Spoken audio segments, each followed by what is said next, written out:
ஒரு வார்த்தையை ஆண்டவர் என்னுடைய இருதயத்திலே கர்த்தர் தந்தார்.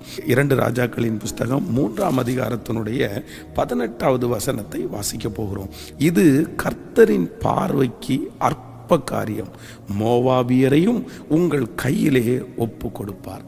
இது கர்த்தரின் பார்வைக்கு அற்ப காரியம். இது கர்த்தரின் பார்வைக்கு அற்ப காரியம். இந்த சத்தத்தை கேட்டு கொண்டிருக்கிற யாரோ ஒருத்தரை பார்த்து ஆண்டவர் சொல்லுகிறார், இந்த காரியத்தை நீ ரொம்ப பெருசா நினைக்கிறீங்க, இந்த காரியத்தை குறித்து நீங்க ரொம்ப பயப்படுறீங்க, இந்த காரியத்தை குறித்து நிறைய நீங்க யோசிச்சுட்டே இருக்கிறீங்க.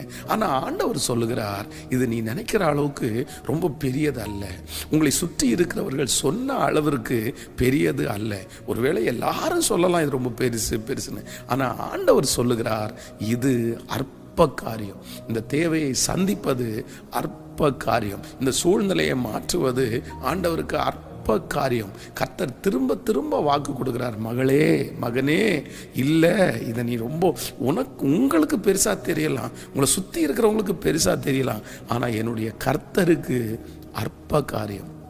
என் கர்த்தருக்கு லேசான காரியம். கூழாங்கல்லினாலே கோலியாத்தை வீழ்த்துவது ஆண்டவருக்கு அற்ப காரியம் தானே. அப்போ நம்ம காரியம் ஆண்டவருக்கு அற்ப காரியமாக இருக்காதா?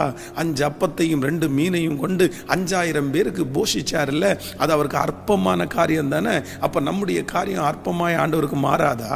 அந்த தேவன் தான் இன்றைக்கு திரும்ப திரும்ப உங்களை தைரியப்படுத்தி சொல்றாரு, இது என் பார்வைக்கு, அதாவது அவர் பார்வைக்கு இது அற்ப காரியம். இந்த பிரச்சனை அற்ப காரியம், இந்த சூழ்நிலை அற்ப காரியம். என்னோடு சேர்ந்து நம்புறவர்கள் ஆமேன் சொல்லுங்க. நீங்க விசுவாசிங்க. நீங்க திரும்ப திரும்ப இந்த சத்தத்தை கேட்கும்போது இந்த ஜெபம் முடிகிற வரைக்கும் சொல்லுங்க அந்த பிரச்சனையை பார்த்து, இது எனக்கு தான் பெருசு, என் பிள்ளைக்கு தான் பெருசு, என் குடும்பத்திற்கு தான் பெருசு, ஆனா ஆண்டவருக்கு இது அற்ப காரியம். கர்த்தருடைய பிள்ளைகளே, இந்த இடத்துல மோவாப் என்கிற ஒரு மிகப்பெரிய ராஜா ரொம்ப ட்ரிபிள் பண்ணிட்டே இருந்தார் இந்த ராஜாவை. அதனால 3 ராஜாக்கள் சேர்ந்து அந்த மோவாப் ராஜாவை அப்படின்னா ஜெயிக்கும்படியாய் போறாங்க. போற வழியில பார்த்தீங்க அப்படின்னு சொன்னா, இவங்களுடைய ஆடு மாடுகள் குதிரைகள் இவர்களுக்கு குடிக்க தண்ணீர் இல்லாமல் போயிட்டு, அப்படின்னா ஏற்கனவே ஒரு பிரச்சனை. ஸோ அந்த பிரச்சனையை தீர்ப்பதற்காக இவங்க போறாங்க. போற வழியில இன்னொரு புது பிரச்சனை அவங்களுக்கு வந்துருச்சு. இப்போ என்ன பண்றதுன்னு தெரியல. அப்பதான் எலிசா தீர்க்கதரிசியின் மூலமாய் ஆண்டவர் பேசுகிறார், இந்த பள்ளத்தாக்கு எங்கும் வாய்க்காலை வெட்டுங்கள், காற்றையும் காண மாட்டீர்கள், மழையையும் பார்க்க மாட்டீர்கள், உங்கள் பள்ளத்தாக்கு தண்ணீரால் நிரப்பப்படும், இது கர்த்தரின் பார்வைக்கு அற்ப காரியம். அப்போ இன்றைக்கு இந்த சத்தத்தை கேட்கிற ஆண்டவருடைய பிள்ளைகளே, ஏற்கனவே ஒரு பிரச்சனை, அந்த பிரச்சனையை தீர்க்கலான்னு போகும்போது இன்னொரு பிரச்சனை.